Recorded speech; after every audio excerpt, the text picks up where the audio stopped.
Thank you. ನಾನು ಮೈಲಾರಿಪುರ ಬೆಳಗಾವಿಯ ಜಿಲ್ಲಾ ವರದಿಗಾರ. ಪ್ರಮುಖವಾಗಿ ನೂರಾರು ಕೋಟಿ ವಂಚನೆ ಆಗಿರುವಂತಹ ಪ್ರಕರಣ, ಮತ್ತೊಂದು ಪ್ರಕರಣ ಬೆಳಕಿಗೆ ಬಂದಿರುವಂತದ್ದು. ಶಿವಾನಂದ್ ನೀಲ್ನವರವರ ಮಾದರಿಯಲ್ಲಿ ಈ ಒಂದು ಪ್ರಕರಣ ಬೆಳಕಿಗೆ ಬಂದರು. ಹಾಗಾಗಿ ಬೆಳಗಾವಿಯ ಎಸಿ ಶ್ರವಣ್ ಕುಮಾರ್ ಅವರ ನೇತೃತ್ವದಲ್ಲಿ ಸದ್ಯ ಅಧಿಕಾರಿಗಳ ತಂಡ ದಾಳಿ ಮಾಡಿರುವಂತದ್ದು. ಸದ್ಯ ನಾನಿರುವಂತಹ ಸ್ಥಳ ಭಾಗ್ಯನಗರದಲ್ಲಿ ಇರುವಂತಹ Aditya Raj capital private limited ಸಂಸ್ಥೆ ಮುಂಭಾಗದಲ್ಲಿ ಗಮನಿಸಬಹುದು.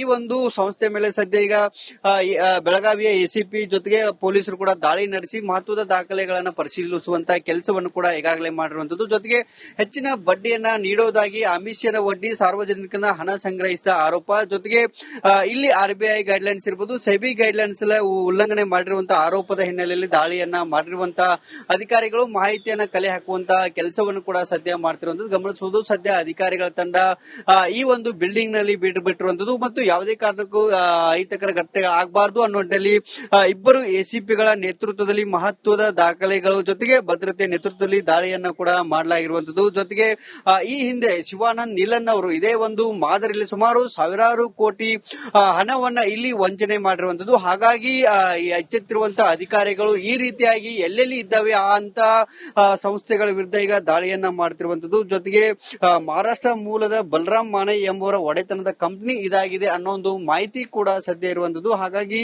ಇಸಿ ನೇತೃತ್ವದಲ್ಲಿ ದಾಳಿ ಆಗಿರುವಂತದ್ದು. ದಾಳಿ ವೇಳೆ ನೂರಾರು ಕೋಟಿ ಹಣ ವರ್ಗಾವಣೆ ಆಗಿರುವಂತಹ ಮಾಹಿತಿ ಕೂಡ ಸದ್ಯ ಇರುವಂತದ್ದು. ಜೊತೆಗೆ ಆನ್ಲೈನ್ ಮೂಲಕವೂ ಹಣ ವರ್ಗಾವಣೆ ಆಗಿರುವಂತಹ ಮಾಹಿತಿ ಇರುವಂತದ್ದು. ಹಾಗಾಗಿ ಠೇವಣಿದಾರ ಇರಬಹುದು, ಜೊತೆಗೆ ಹಣಕಾಸಿನ ವ್ಯವಹಾರಗಳ ಬಗ್ಗೆ ಅಧಿಕಾರಿಗಳು ಮಾಹಿತಿಯನ್ನ ಕಲೆ ಹಾಕುವಂತಹ ಕೆಲಸವನ್ನ ಕೂಡ ಈಗಾಗಲೇ ಮಾಡ್ತಿರುವಂತದ್ದು. ಜೊತೆಗೆ ಇಲ್ಲಿ ಪ್ರಮುಖವಾಗಿ ಯಾವ ನಿಯಮಗಳನ್ನ ಅಂದ್ರೆ ಸರ್ಕಾರದ ಮತ್ತು ಯಾವ ನಿಯಮಗಳನ್ನ ಕೂಡ ಇಲ್ಲಿ ಉಲ್ಲಂಘನೆ ಮಾಡಿಲ್ಲ ಅನ್ನೋ ಒಂದು ಮಾಹಿತಿ ಕೂಡ ಸದ್ಯ ಇರುವಂತದ್ದು. ಜೊತೆಗೆ ಈ ಹಿಂದೆ ಏನು ರಿಯಲ್ ಎಸ್ಟೇಟ್ ಉದ್ಯಮಿಯಾಗಿರುವಂತಹ ಶಿವಾನಂದ್ ನೀಲನ್ ಅವರು ಇದೇ ರೀತಿಯಾಗಿ ಸಾಕಷ್ಟು ಹಣವನ್ನು ಅಂದ್ರೆ ಸುಮಾರು 35,000ಕ್ಕೂ ಹೆಚ್ಚು ಜನರಿಂದ ಹಣವನ್ನ ಸಂಗ್ರಹಿಸಿ ಇಲ್ಲಿ ಅವರಿಗೆ ವಂಚನೆ ಮಾಡಿರುವಂತಹ ಪ್ರಕರಣ ಕೂಡ ಬೆಳಕಿಗೆ ಬಂದಿದ್ದು. ಅದೇ ಮಾದರಿಯಲ್ಲಿ ಇವರು ಕೂಡ ಅಂದ್ರೆ ಈ Aditya Raj capital private limited ಇದೆ, ಅದೇ ಮಾದರಿಯಲ್ಲಿ ಹೆಚ್ಚಿನ ಬಡ್ಡಿಯನ್ನ ಅಂದ್ರೆ ಹಣವನ್ನ ಕೊಡೋದಾಗಿ ಆಮಿಷವನ್ನ ಒಡ್ಡಿ ಸಾಕಷ್ಟು ಜನರಿಂದ ಹಣವನ್ನ ಸಂಗ್ರಹಿಸಿದಂತ ಆರೋಪ ಇರುವಂತದ್ದು ಗಮನಿಸಬಹುದು. ಈಗಾಗಲೇ ಇಲ್ಲಿ ಪೊಲೀಸರು ಸಿಬ್ಬಂದಿಗಳು ಬೀಡು ಬಿಟ್ಟಿರುವಂತದ್ದು. ಜೊತೆಗೆ